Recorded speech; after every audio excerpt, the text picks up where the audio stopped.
السلام عليكم ورحمة الله. ازيكم عاملين ايه؟ يا رب تكونوا بخير.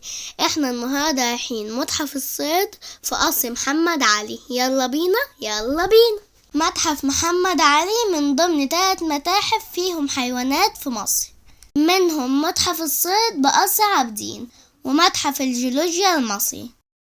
يحتوي المتحف على 1180 قطعة، أغلبها الحيوانات وطيور وزواحف وقرون. القطعة دي كانت موجودة في أروقة القصر، وتم تجميعها بعد موت محمد علي بعدة سنوات في متحف الصيد. المتحف يضم 3 مجموعات ل3 ملوك وأمراء خلال فترة حكم الأسرة العلوية، وعلى رأسهم الملك فاروق اللي كان بيحب الصيد جدا جدا، وخصوصا صيد الطيور والبط بمحافظة الفيوم بالقرب من بحيرة قارون. وفي جوه هيكل كامل لحصان، والهيكل زي ما هو اللي مر عليه أكتر من 100 سنة، ودي قرون فيل. وفي هناك عقد خاص بالملكة فريدة زوجة الملك فاروق. العقد دوت من الذهب المحلى برؤوس عصافير حقيقية مركب ليها مناقير من الذهب. وفي هناك تمساح طوله يوصل ل2 متر، وخريطة نادرة صنعت عام 1962 وفيها أهم مناطق الصيد في مصر. كمان المتحف فيه هدية مميزة قدمت للأمير، وهي بيضة نعام محفور عليها صورة الأمير محمد علي وزوجته. وبعديها هتلاقي هيكل لجمل اللي كان بينقل كسوة الكعبة الشريفة لمكة، وجنبيه كسوة الكعبة، وكانت مصر هي اللي بتصنع الكسوة دي.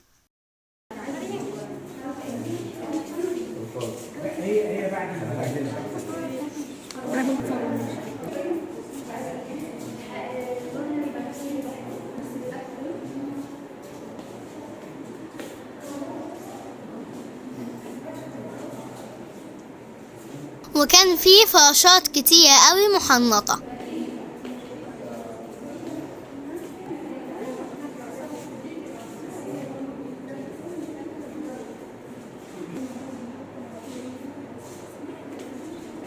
وده هيكل الحصان اللي قلت لكم عليه.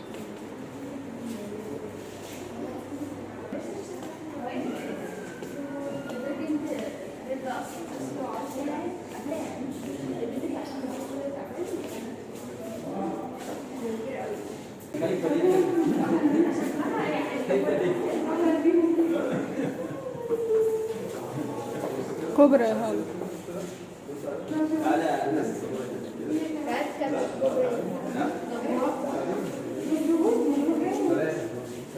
ودي كبرى بص قد ايه. وفي جوه تعابين كتير ومنها تعبان الكوبرا. في جوه 2 استاكوزات، الحمى من البحر الأحمر والتانية من البحر المتوسط.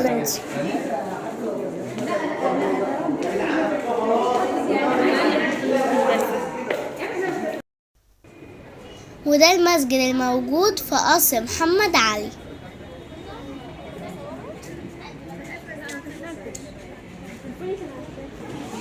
ده المسجد التأسيسي معمول بالخط الكوفي، ودي لوحة رد الجميل اللي اسمها رد الجميل، اللي مكتوب فيها زي الكتابة وزي التجارة وزي السجاد وزي الأشاري وزي الرخام وزي الحجر. كل الناس الأمير كتب فيها كل الناس اللي ساعدوه في بناء القصر.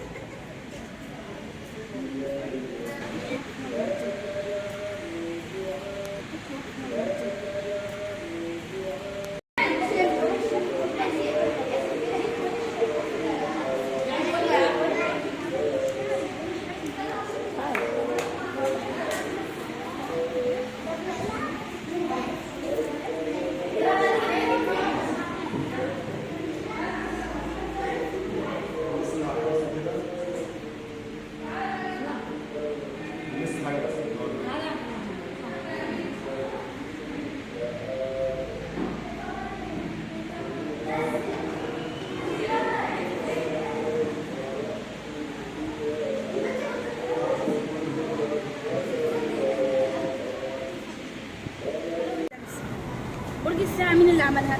الخديوي عباس حلمي الثاني، ده الأخ الأكبر للأمير محمد علي. الأمير محمد علي يبقى الأخ الأصغر للخديوي عباس حلمي الثاني.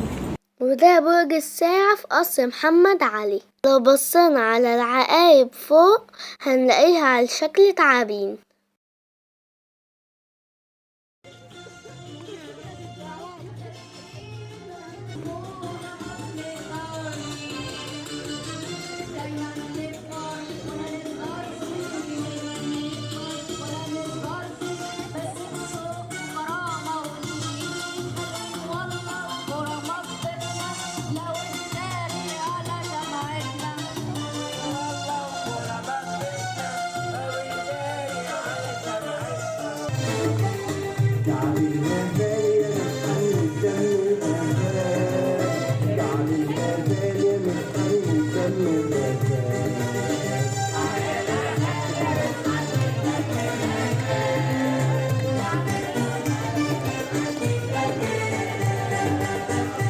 شايف الأرض بتتمرجح تحت الخلفان، أنا شايف الأرض بتتمرجح تحت الخلفان.